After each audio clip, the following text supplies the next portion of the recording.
Ramis, but rather than the actor's actual appearance in his later years, they instead feature an aged-up form of his angular face from the 80s films, meaning that they had to use archive footage of Ramis from those movies as a mask, which they could then animate on its own with additional layers of aging. This design choice was made according to Ramis' daughter, who gave her blessing, and said Jason Reitman wanted to make sure it was the character of Egon and not Ramis himself. And they really pull it off, largely by having Egon never actually speak, which they set up in the no dialogue opening, because that is where passive effects resurrection we've seen in other movies of deceased actors often get stuck in that uncomfortable, uncanny valley. Really, bringing back Ramis as a ghost was actually how Bill Murray wanted Bankman to return in the third Ghostbusters movie. Egon also became a ghost in the real Ghostbusters animated show at one point, and then in one of my favorite shots of the movie, Egon's ghost lines up with his fellow Ghostbusters. They all turn and smile at him. Ray apologizes for not believing him. Bankman just gives him a knowing smile. In real life, Bill Murray reportedly made up with Harold Ramis after a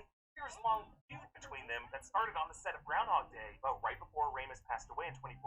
Murray showed up to his place with a box of donuts to make amends. I don't know if this moment was a direct homage to that. I just like to imagine that might have been running through Murray's mind. And Egon dissipates, floats up into the heavens as the kids watch in awe, mirroring the final heartbreaking moments of E.T., which the composer said he even tried to evoke with the score. And the words "For Harold" appear on the screen as we return to the opening shot of New York City from the 1984 Ghostbusters film with, of course, Ray Parker Jr.'s song. Now, there are two post-credit scenes in this movie. First, Sigourney Weaver returns as Dana, running that same psychic shock therapy test on Bankman with the cards that he used on the male and female test subjects in the first film. Bankman messes up that he always shocked the guy. And then after the credits, we briefly see a deleted scene from the 80s film in which Janine gave Spangler her lucky coin from the World's Fair in 1964, and then we cut to Janine holding the second coin that she said she had at home as she meets with Winston, who reveals he has been financing Ray's occult bookshop, and he welcomes the Ecto-1 back into the dusty old firehouse as a red light blinks on the red containment unit, leaving the door open for future installments.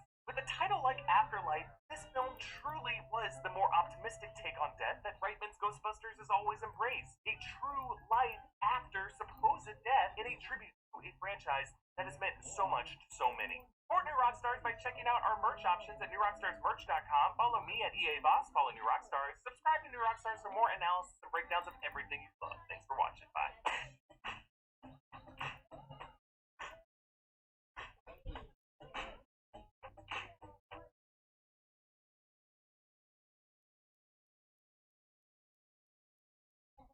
In times that movement's gaining tons of traction in Hollywood, people are coming out of the woodwork to expose creepy celebrities for past problematic behavior. Sometimes even celebrities themselves have come forward to expose illegal things that were done to them by other celebrities.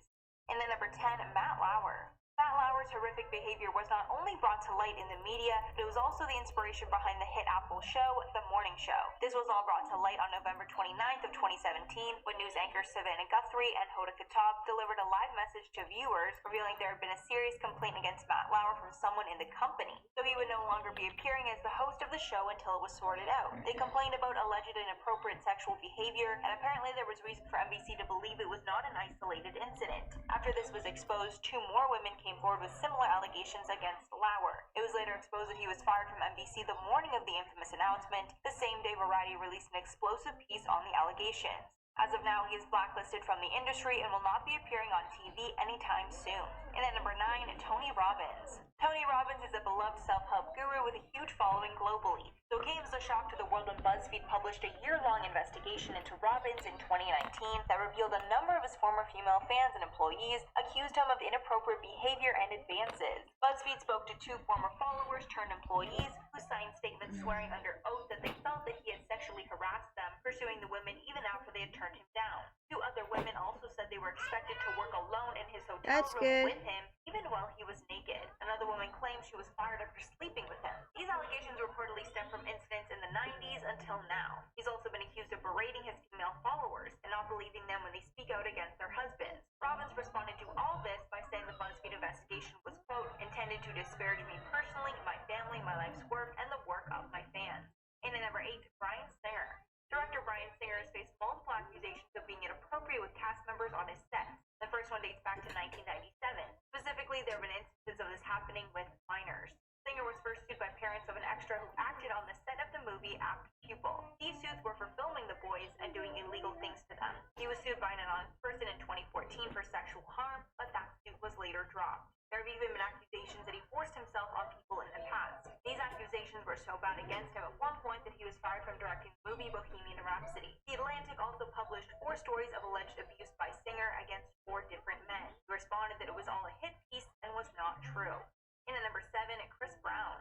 We all should know the story of Chris Brown, as he's been accused of being physical with a number of his ex-partners. Most famously, in 2009, he attacked his girlfriend at the time, Rihanna. He eventually pled guilty, but for some reason, he still has a thriving career and collaborates with the world's hottest rappers and R&B singers. But that was his first of many allegations against him. In 2016, he was arrested after a woman claimed that he threatened her with a weapon in his home. Then in 2017, a judge granted Brown's ex-girlfriend, Karrueche Tran, a restraining order after she reported claims of physical harm and threats. Brown has faced legal trouble for multiple other fights and violent altercations as well. Since he's been involved in so many incidents, he's only commented on a few of them. After one accusation of harm from an ex-girlfriend, Brown posted online, quote, "I want to make it perfectly clear, this is false and a whole lot of cap." However, he deleted that post shortly after. In at number 6, Neil deGrasse Tyson. The astrophysicist was the subject of a Fox investigation after 3 women that worked for the company accused him of sexual misconduct. After Fox learned of the allegations, they released a statement and said that they were going to be investigating the claims and taking the necessary action.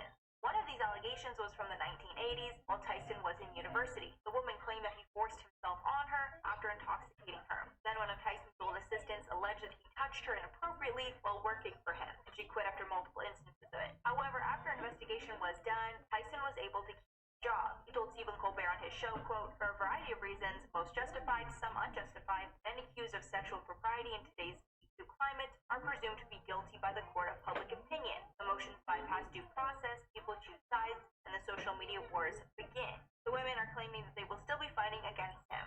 And at number 5, Brett Kavanaugh.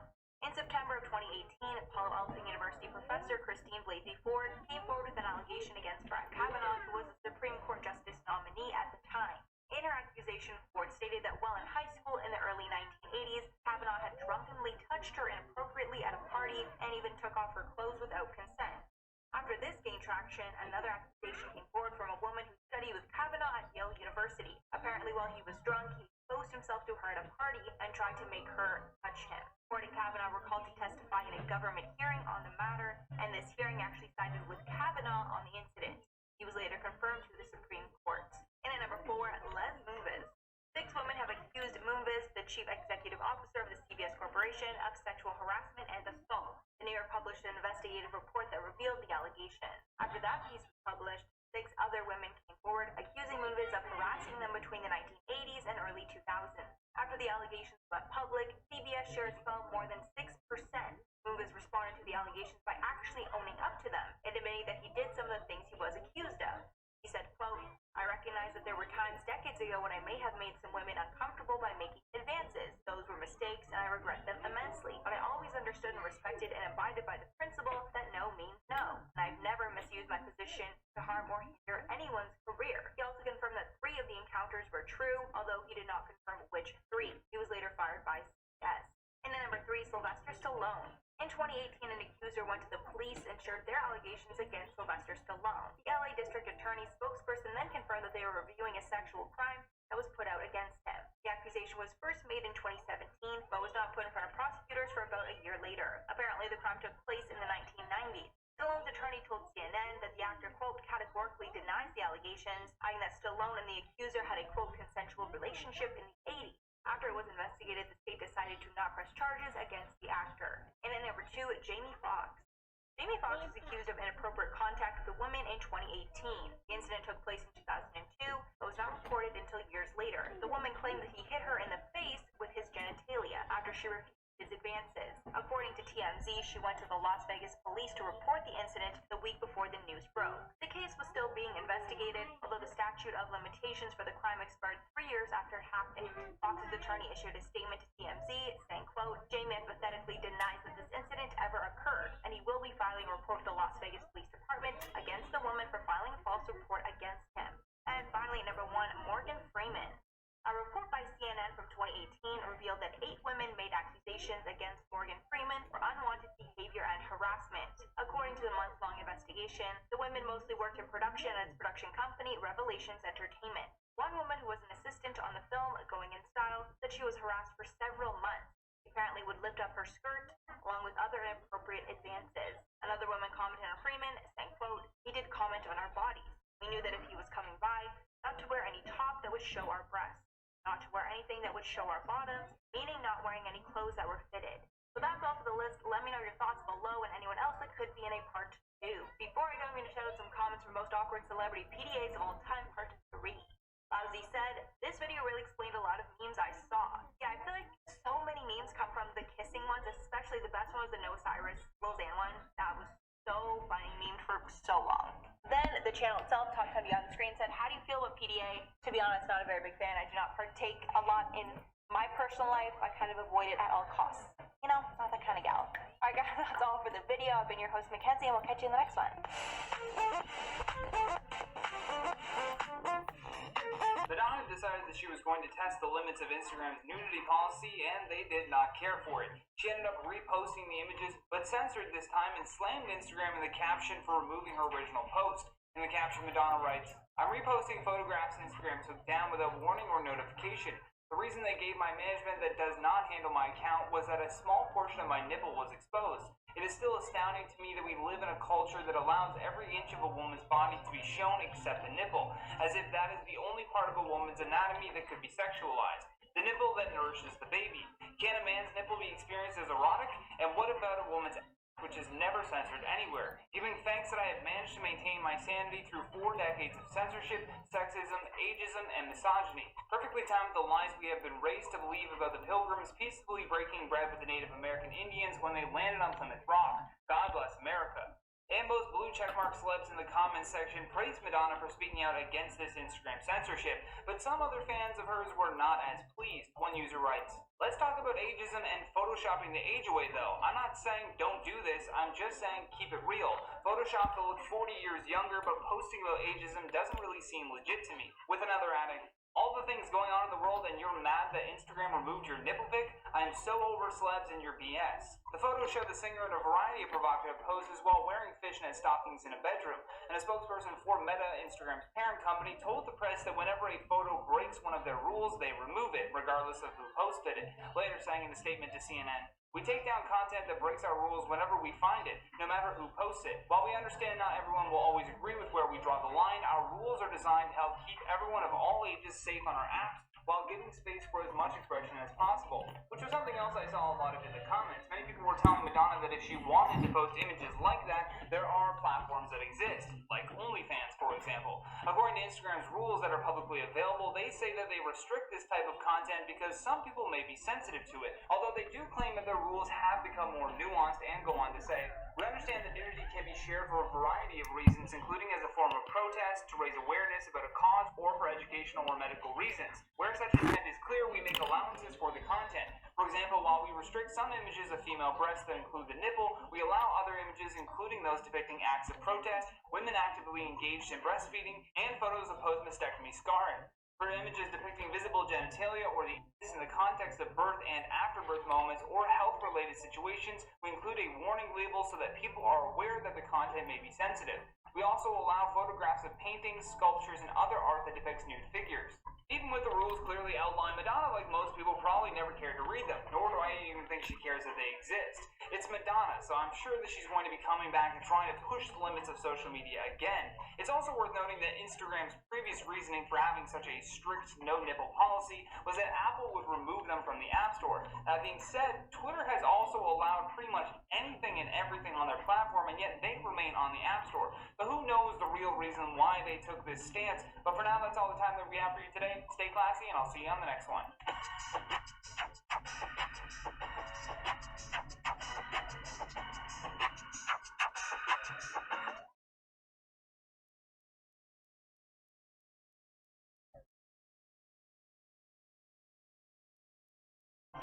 Ghirardelli Caramel Squares makes life a bite better.